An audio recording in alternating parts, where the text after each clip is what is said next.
Fat কমা।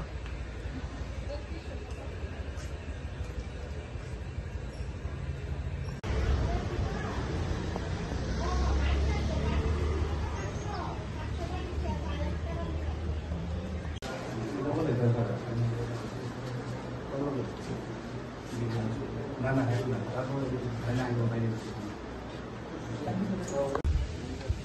Main doctor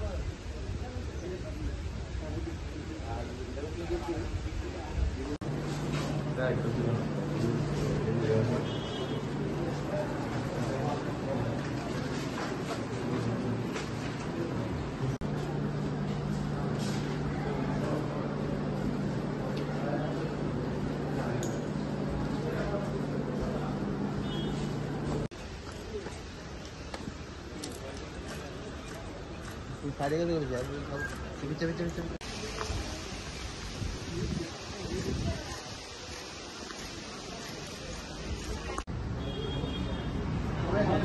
সবাই আয় না ধরা নাকি আমি বুঝি নাকি আয় দিকে কারণে কেন আইছো? হ্যাঁ আমরা এসে আজকে 5 মাস ধরে বেতন পাইনি। 3 বছর ধরে আমরা এই ডিপার্টমেন্টের লগে জড়িত, পানি সম্পদ বিকাশ দপ্তরের অধীনে এমবিও মোবাইল ভেটেরিনারি ইউনিট। আজকে আমরা 3 বছর ধরে এটার ভিতরে জড়িত আছি, কিন্তু প্রতি বছর আমাদের স্যালারি দেয় না বা ডিস্টার্ব করে। আমরা মিনিস্টারের কাছেও গেছি, প্লাস ডাইরেক্টরের লগে 3 বার দেখা করছি। ডাইরেক্টর কাছে ঢুকবো কিন্তু আমরা ভবিষ্যৎ নাই। আমরা চাই যে আমরা যেমন আমাদের গভর্নমেন্টের ভিতরে যেমন আমরা আওতারে আনে গভর্নমেন্ট টাইমলি আমরা স্যালারি যেমন পাই। আমরা 10,000 টাকা প্রথমতে পাই, আজকে 3 বছর ধরে 10,000 টাকা করে পাই। আমরা চাই আমরা স্যালারি যেমন বাড়ে এবং নিয়মিতকরণ করে যেমন আমাদের গভর্নমেন্ট আন্ডারটেকিং। হ্যাঁ গভর্নমেন্টের লগে আন্ডারটেকিং। হ্যাঁ। কত বছর কত দিন বেতন পাও না? আজকে 5 মাস ধরে। এর আগেও 5 মাস ধরে পাইছি না, পাইছি। অধিকর্তা মন্ত্রী তারা কি তারা কইছে ঢুকবো, মন্ত্রীর সাথে দেখা করলে মন্ত্রী ডাইরেক্টরের সাথে কথা কয়, ডাইরেক্টর একটু টাইম লাগবে ঢুকবো। এটা করতে করতে 5 মাস হয়েছে। এর আগেও একবার হয়েছে এমন 5 মাস ধরে।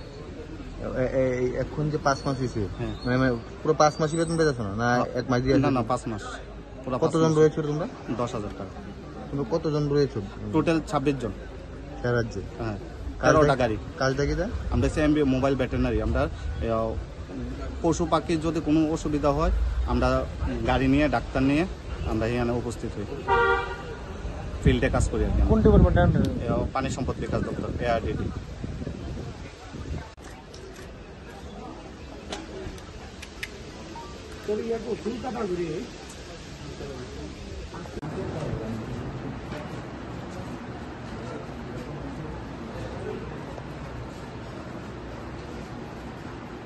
ব্যক্তিগত